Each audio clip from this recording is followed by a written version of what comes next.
Angekommen am Ende der E10, also in Lofoten. Es ist auf jeden Fall das Ende von der E10, der Hauptstraße. Es ist nicht das Ende von Lofoten. Man kann weiterhin noch auf die Insel gehen, Varøy und Røst. Die liegt halt weit auf dem Meer hinaus. Und dort kann man dann halt die Fähre hinnehmen von Moskenes. Die fährt aber auch nicht jedes Mal dorthin. Man muss auch immer aufpassen, dass man dann beim Wetter ein bisschen mit beobachtet, dass man halt nicht wetterfest dort wird.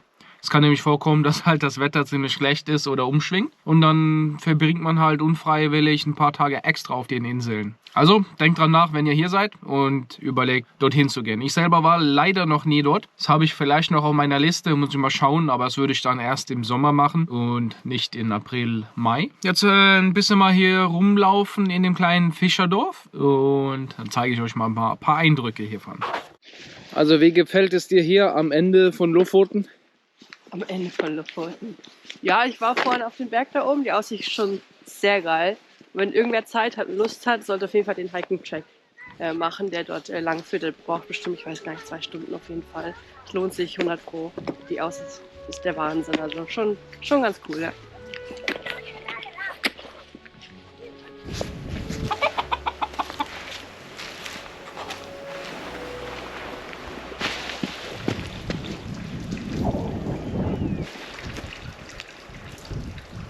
Hier am Ende von oder Lofoten kann man halt eine sehr gute Aussicht, Ausblick genießen. Und hier sind auch so gut wie keine Leute, wie es im Verhältnis zum Sommer halt. Viel mehr Leute hier rumstehen. Also wenn man dann wirklich mal Bilder und Aufnahmen alleine haben möchte, dann ist jetzt diese Zeit, es zu machen. Also, weißt du, welche Insel da hinten ist? Nee, welche? Dort ist die Insel Varøy, die nächstgelegene, und dahinter ist dann noch die andere Insel Røst. Und beide sind halt sehr weit auf dem Meer hinaus. Kann man da mit dem Boot hin, oder? Ja, nur mit der Fähre oder privatem Boot. Okay. Lohnt es sich, dorthin zu gehen? Ich war da selbst noch nie. Das kann ich da nicht hundertprozentig beantworten. Es ist halt eine kleine Insel, begrenzte Möglichkeiten, aber es ist halt ein beliebter Hike dort, wo viele Leute dann halt auf soziale Medien Bilder machen. So, wir hatten gestern in Nussfjord einen Wissenschaftler kennengelernt, soweit ich weiß, Ornithologe. Und er hat uns tatsächlich erzählt, dass es ein Möwenproblem hier gibt auf den Lofoten oder in ganz Nordnorwegen aufgrund des Klimawandels. Informationen, mit denen man nicht rechnet, sagen wir es mal so.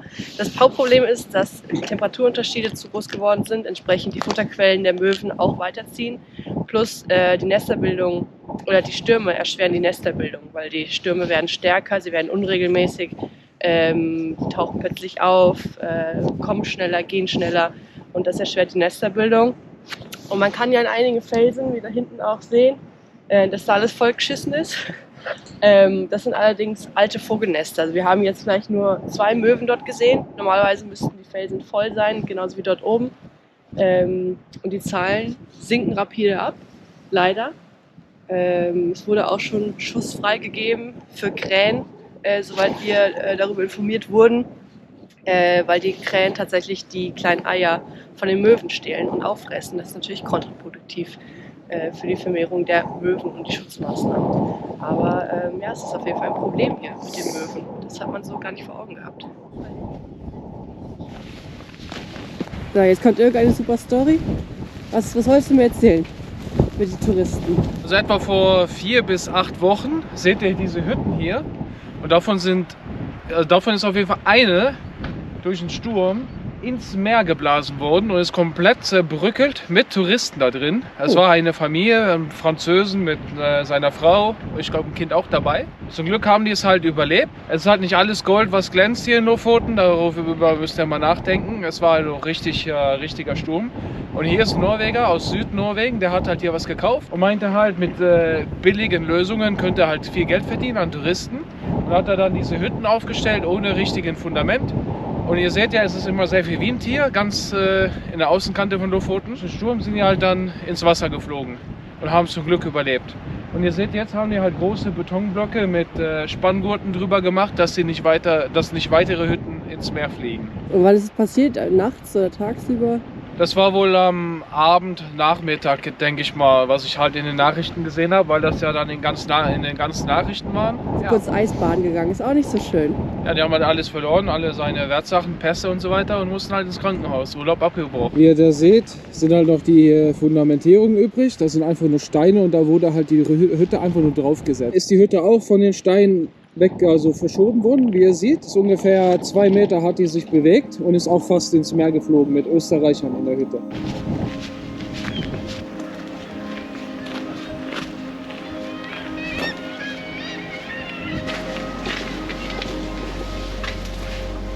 Durchladen hier. Ja, gut, Norwegisch verstehe ich jetzt auch nicht.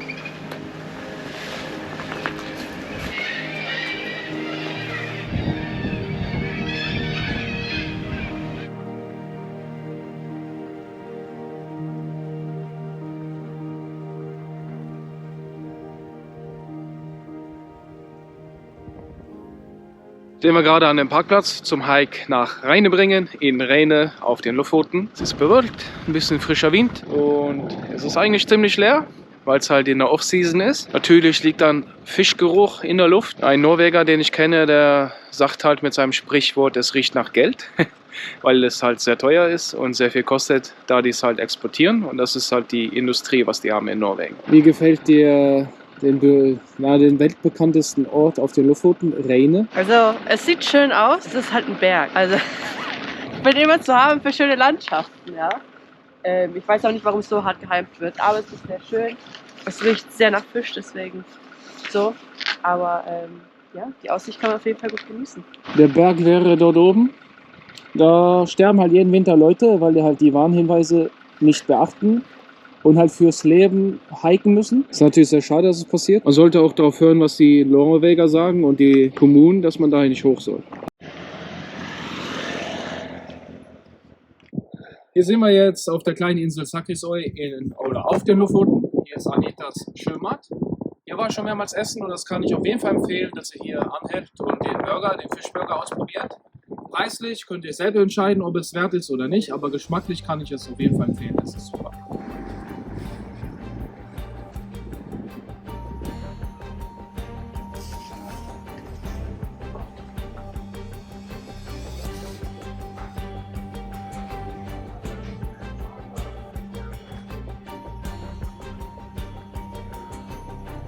Das ist ein Burger bei Anita Schirmer.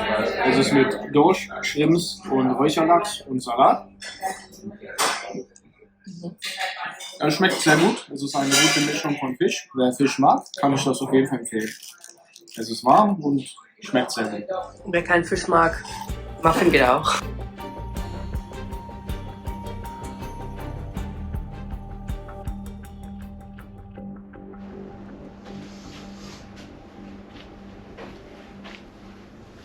Guten Morgen alle zusammen, das ist der letzte Morgen in diesem wunderschönen Leuchtturm. Es ist halt eine Wohneinheit, die am Leuchtturm mit dran ist. Hier hat man eine sehr schöne Aussicht über die Natur hier in Lofoten. Ist ein bisschen von der Straße abgelegen, man muss auch ein bisschen hochlaufen. Sind glaube ich so 300 Meter weg, die man laufen muss. Und Höhenmeter sind es vielleicht, lass es mal 50 Meter etwa sein, über den Meeresspiegel. Ja, es war richtig schön und entspannt. Sowas kann ich auf jeden Fall empfehlen. Der Leuchtturm hier nicht für die Öffentlichkeit zugänglich. Es ist halt nur für Angestellte, da ich ja für die Küstenadministration arbeite und sowas im Stand halte. Ich denke mal, Lofoten neigt sich so langsam zum Ende zu. Es ist halt noch 2 Sachen, die heute gemacht werden und fahrt man wieder langsam zurück. Umso besser noch einen schönen Morgenkaffee hier zu genießen.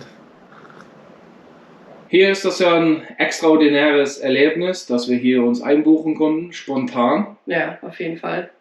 War sehr geil. Also war wirklich sehr, sehr geil. Hätte ich mir nicht besser vorstellen können. Ist ja ein bisschen modernisiertes Haus, aber ich finde trotzdem einfach den Gedanken geil, wie die Menschen ganz früher gelebt haben. Und dann in so einem geschichtsträchtigen Haus, vor allem Leuchtturm, ist schon schon sehr geil, die Vorstellung. Die Zeit war sehr gut hier. Ja, und die Aussicht vor allem. Also ich meine, wenn man sich jetzt vorstellt, wie die Nordlichter hier entlang fliegen, wir hatten gestern wahnsinnig schönen Sonnenuntergang. Das ist einfach der Wahnsinn, die Stille, wenn man draußen im Garten ist. Wir haben vorhin ein Kaninchen hierher sehen, so ein wildes Kaninchen, denke ich mal. Schon sehr schön, mitten in der Natur zu sein, die Stille, die Geräusche zu hören, die Aussicht, das ist schon Wahnsinn.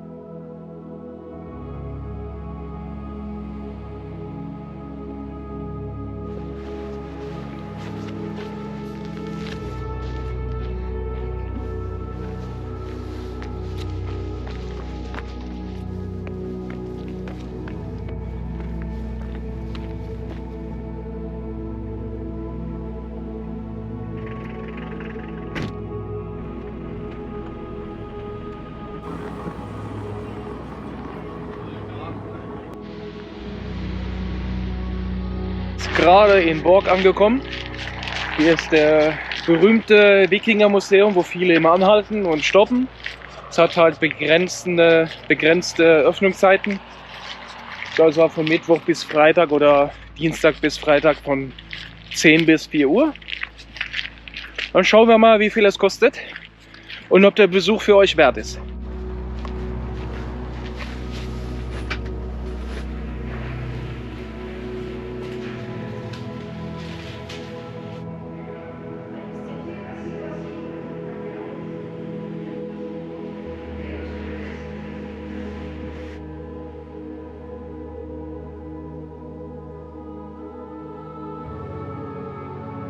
Hier stehen wir gerade in so einem Kinosaal, da spielen die dann immer zu festen Zeiten einen Film ab. Es ist dann immer zu voller Zeit, 40 und es war 20 nach.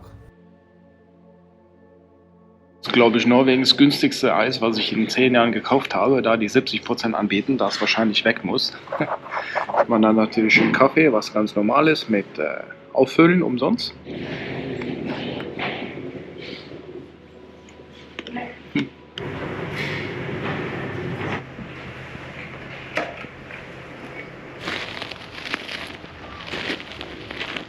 Ist auch relativ interessant, das Wikingermuseum. Ihr müsst auf jeden Fall daran denken, dass ihr eure Kopfhörer oder AirPods, je nachdem was ihr benutzt, welches Telefon ihr habt, mitnimmt. Weil dann könnt ihr euch einloggen beim Wi-Fi-Netzwerk. Und dann hat man dann halt diese Audio-Guiding im ganzen Museum. Es dauert wohl ungefähr 2 Stunden vielleicht maximal, um das sich alles anzuhören. Dann ist man hier noch draußen. Hier sieht man noch ältere Steinmauern. Und dort ist dann das eigentliche Wikingerhaus, was eigentlich, meiner Meinung nach sehr interessant ist. Da gehen wir dann auch jetzt rein. Das ist dann auch ein Teil des Museums.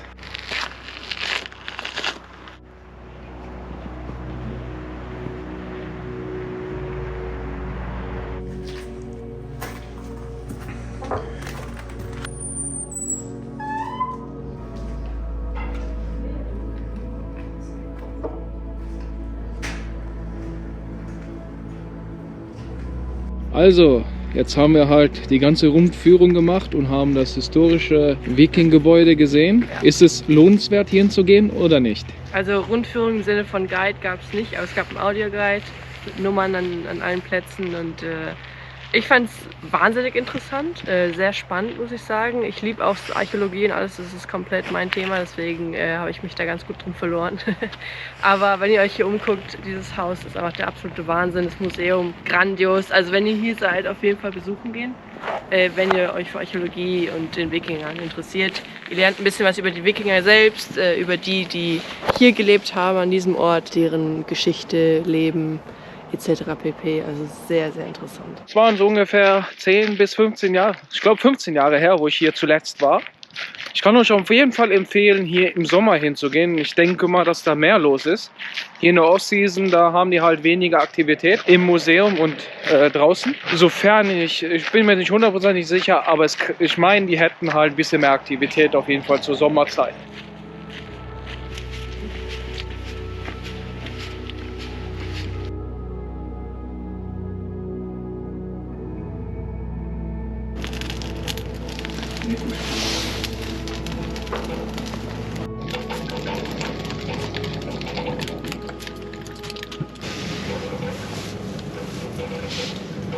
So, wir sind jetzt ja am Ende von unserer Lofotenreise angekommen. Was ist jetzt dein finales Feedback? Lohnt es sich jetzt zu dieser Jahreszeit dorthin zu fahren? Mein finales Feedback ist halt zweigespaltig, weil halt für die Leute, die es halt mögen, ein sehr wechselreiches, abwechselndes Wetter zu haben auf den Lofoten, was auch relativ noch kalt ist, da ja April die Übergangsphase ist von Winter zum Sommer, kann es halt noch -2 nachts sein, wenn man halt übernachtet mit dem Auto oder mit dem Zelt. Das, was halt sehr gut ist, sind halt die Straßen sind sehr leer, es sind kaum Touristen da. Was aber ein Nachteil ist, es ist halt alles zu, das meiste. Das meiste hat halt alles zu, Nüsfjord hat er offen, da spart er sogar den Eintritt. Aber Campingplätze sind zu und viele Aktivitäten sind halt zu. Und das ist dann halt Ansichtssache, was ihr dann gerne persönlich für euch selbst entscheidet, ob ihr ein überfülltes Touristenort haben wollt im Sommer oder halt ein sehr angenehmes und freies Lofoten, wo kaum Leute sind und könnt dann genug von eurer Umgebung genießen, ohne halt Schlangen von Leuten zu haben und Autos.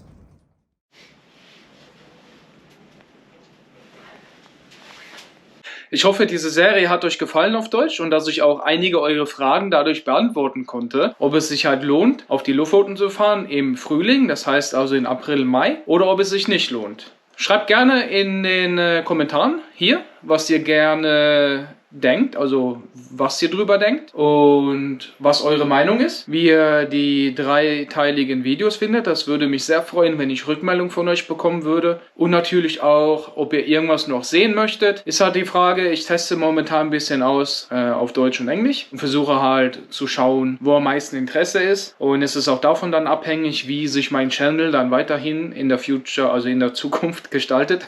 Weil es ein bisschen sprachverwirrt, weil man spricht halt immer 3 Sprachen. Würde mich auch super freuen, wenn ihr ein Like geben würdet und hier oben subscribt und ihr könnt auch dort noch andere Videos anschauen und gucken. Also, bis bald, sehe euch im nächsten Video.